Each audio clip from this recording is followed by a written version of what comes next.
Mr. Chairman. First of all, let me say that the United States has had a strategic interest in Asia, being open and free for over 2 centuries. We opened a consulate in India in 1792. In the 1850s, various U.S. senators made speeches about thwarting efforts by various colonial powers to dominate the region.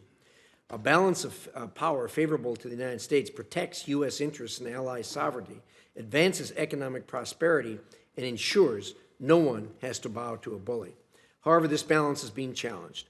The greatest threat of regional domination, of course, comes from China, supported by a growing China-Russia strategic partnership. It has been interesting to watch Russia become the junior partner in this relationship. China has improved its strategic posture by creating trade and economic dependencies and seizing territory from the South China Sea to the Indian border. China knows it can get what it wants if it proves U.S. alliances and partnerships are not up to the task when things get tough.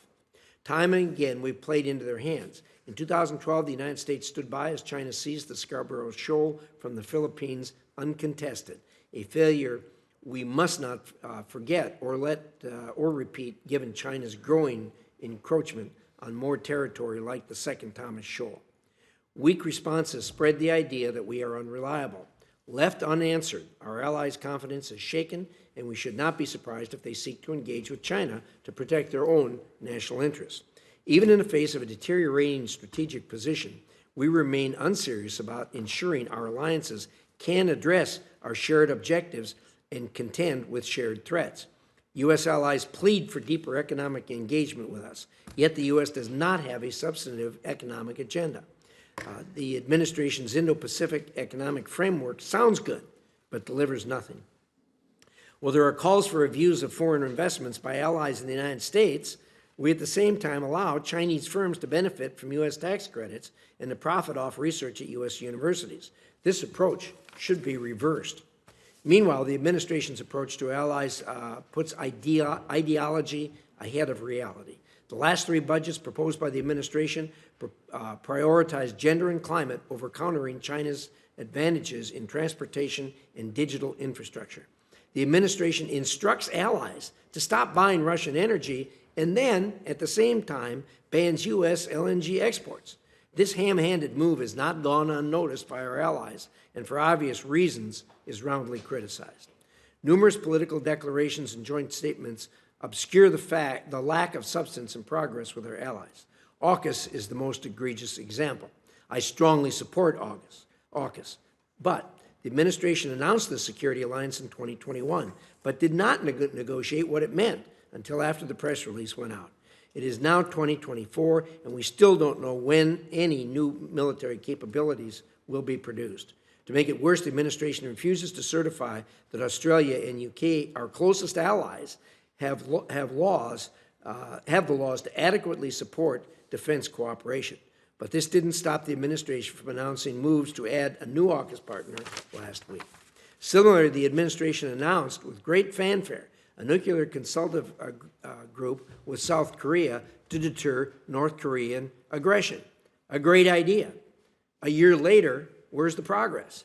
Further, the administration fails to prioritize greater burden sharing. The demands of this security environment are immense. Our partners need to step up and buy more capability and conduct more presence operations. Finally, the administration's Indo-Pacific alliance strategy does not account for the growing China-Russia alignment. Our Asian partners recognize that what happens in Ukraine will affect Asia's future.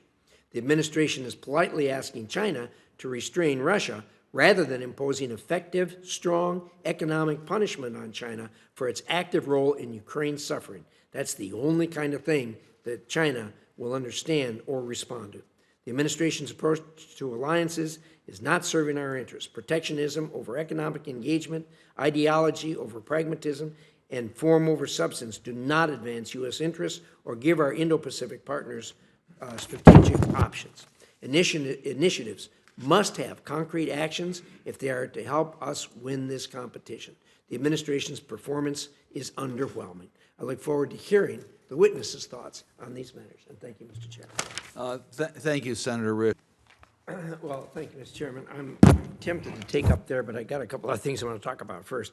You know, we're almost a fourth of the way through the 21st century already, and as we've watched this first quarter of a century unfold, it's become apparent, I think, that more and more we're seeing two poles develop, and that one pole is the association of the autocracies in the world, and the other is the democracies of the world. And as every year goes by, it seems it gets more and more so.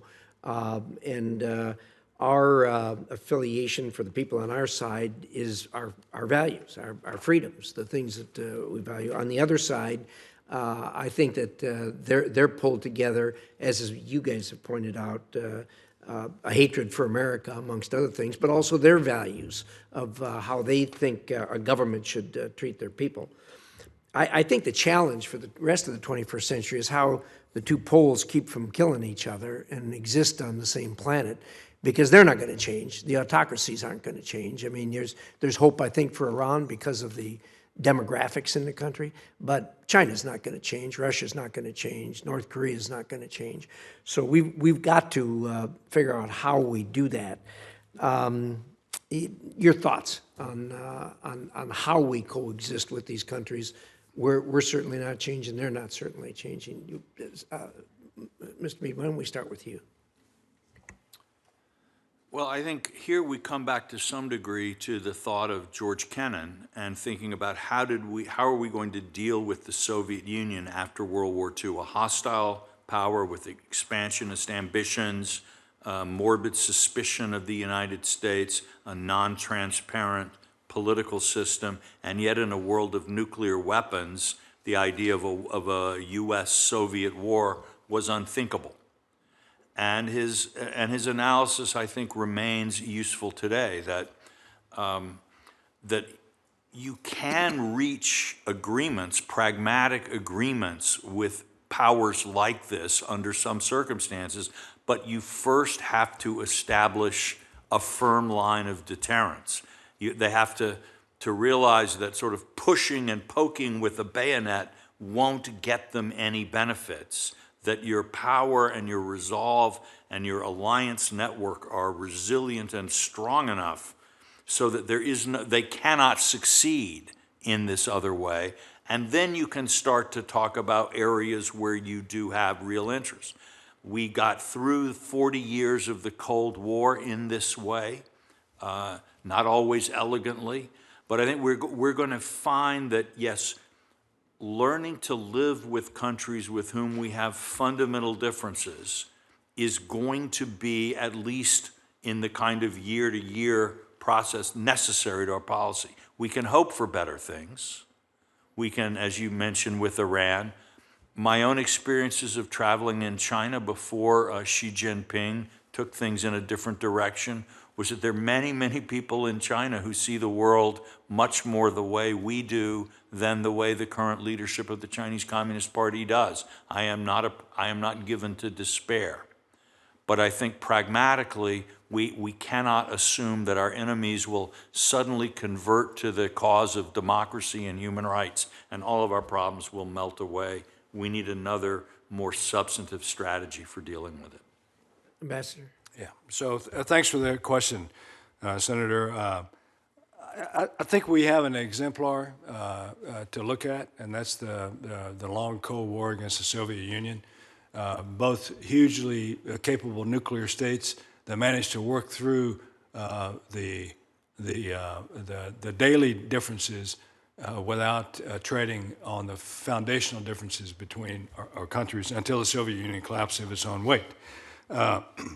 I think it's important that we understand that we are at a fundamentally, ideologically polar opposite of the positions that are taken today by the modern China, Russia, North Korea, and even Iran.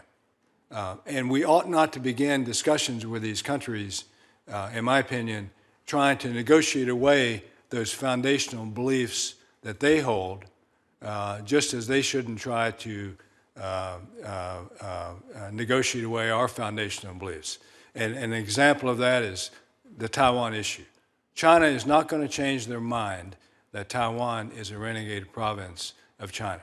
And we shouldn't try to change that view of theirs because it's a waste of breath, energy, and resources. And they shouldn't try to change our idea that we think that the Taiwan issue should be resolved peacefully by the Taiwanese. Now, if we yield to that point in any way, then they're winning and we're losing. I think that we ought to keep this in mind as we make policies at the political level and laws at the congressional level when we deal with these countries. And some examples of this is the Science and Chips Act. Another example is the Senate's actual examination of TikTok and these sorts of things. That falls into the realm of policy and laws. Yeah. Thank you. My time's up, but I wish we had more time to this. Your comments have been fascinating and certainly open a lot more areas of discussion, but here's what it is. Thank you, Mr. Chairman. Senator